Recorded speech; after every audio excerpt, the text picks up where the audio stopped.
30 अप्रैल 2020 को हम लोग जनता इंटर कॉलेज में नागरिक शास्त्र विषय कक्षा 11वीं में पढ़ने जा रहे हैं।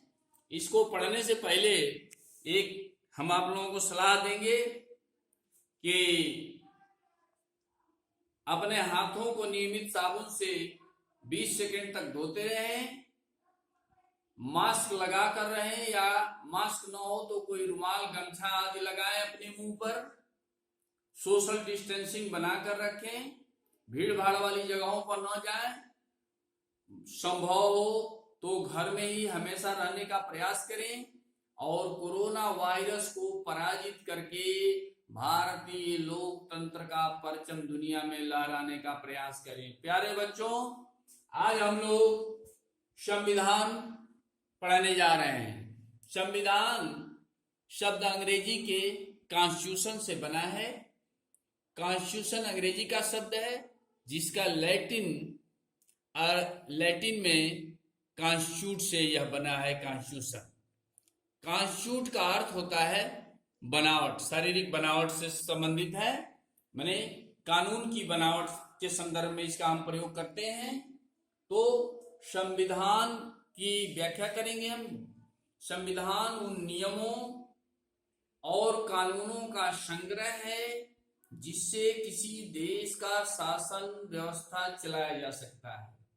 यह राज्य के नागरिकों से संबंध, राज्य के दूसरे राज्यों से संबंध, यह शासन के तीनों प्रमुख अंगों के संबंध और नागरिकों के अधिकार एवं दायित्व का इसमें विस्तार पूर्वक लिखित वर्णन किया गया है।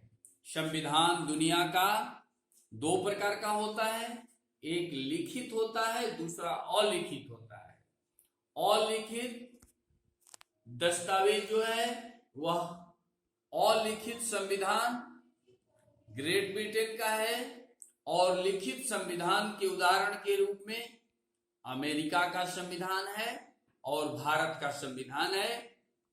इस संविधान में नियमों कानूनों को विस्तार पूर्वक लिखा गया है। ये हमारे शासन के जो तीनों अंग हैं, व्यवस्थापिका, कार्यपालिका और न्यायपालिका, इनके कार्यों का विस्तार पूर्वक वर्णन किया गया है, जिसमें शक्तियों का विभाजन इस प्रकार से किया गया है। सत्य पृथक्करण की व्यवस्था को लागू करने का प्रयास किया गया है कि एक दूसरे के कार्यों में टकराव न हो और शासन में संतुलन बना रहे। शक्ति संतुलन की व्यवस्था की गई है।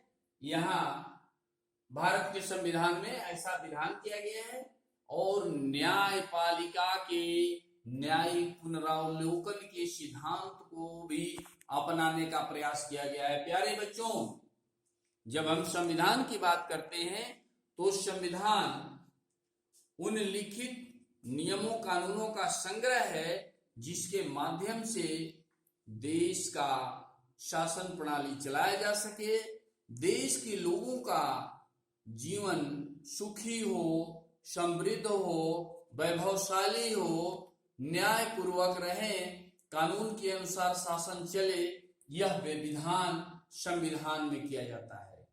हमारे देश का कानून संविधान के अनुसार चलता है। हमारे देश में संविधान सर्वोच्च है।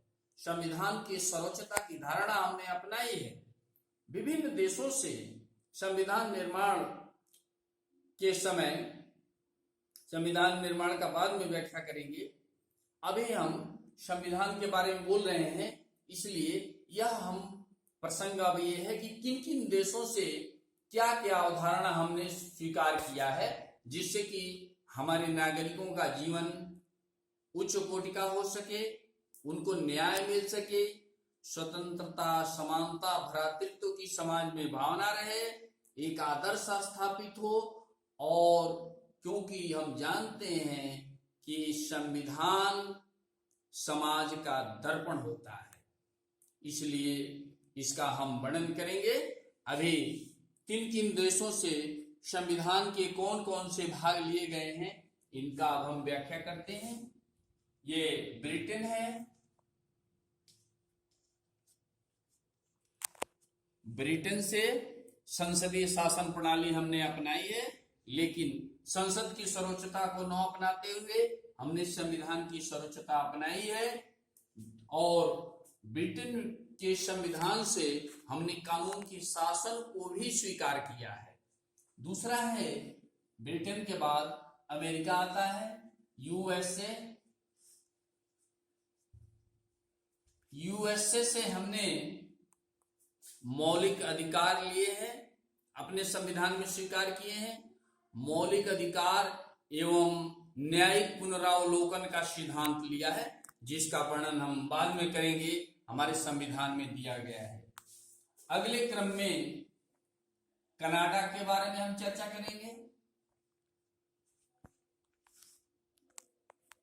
से हमने संघात्मक व्यवस्था स्वीकार किया है। संघात्मक व्यवस्था जिसमें केंद्र और राज्य के शक्तियों का आपस में विभाजन रहता है। और अगले क्रम में आयरलैंड है।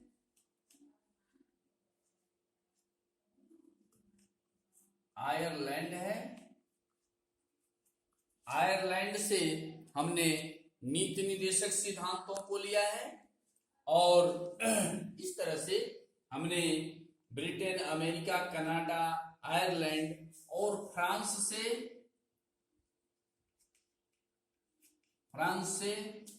स्वतंत्रता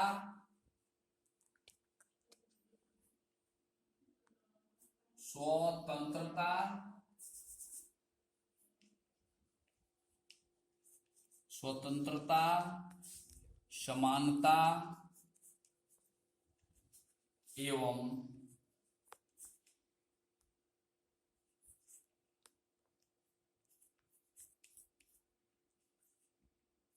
भ्रातृत्व का सिद्धांत लिया है। ये हमारे संविधान निर्माण से पूर्व इन तीन देशों से विभिन्न प्रावधान स्वीकार किए गए हैं। ब्रिटेन से संसदीय शासन प्रणाली और कानून का शासन, अमेरिका से ये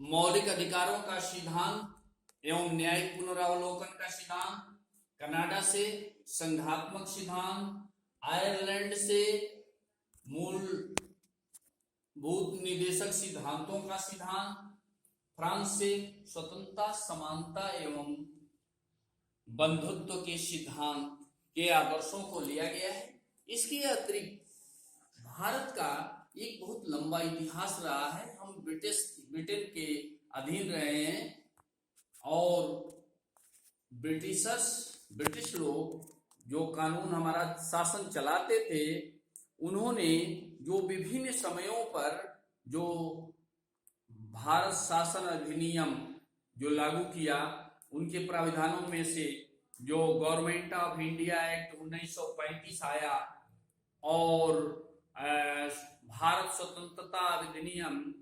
1946 जो लागू हुआ, उसके प्राविधानों को हमारे संविधान में लागू करके भारत का दुनिया का सबसे बड़ा लिखित हमारे लिए पवित्र दस्तावेज तैयार किया गया, जो हमारे लिए आज भी आदर्श है, पवित्र है। उसको हम किसी भी धर्म ग्रंथ से कम नहीं मानते हैं। समस्त भारतवासी आज संविधान के बारे में यह व्याख्या हमने जो की, इसके बाद इसके शेष भागों को आगे पूरा करने का प्रयास करेंगे। जय हिंद।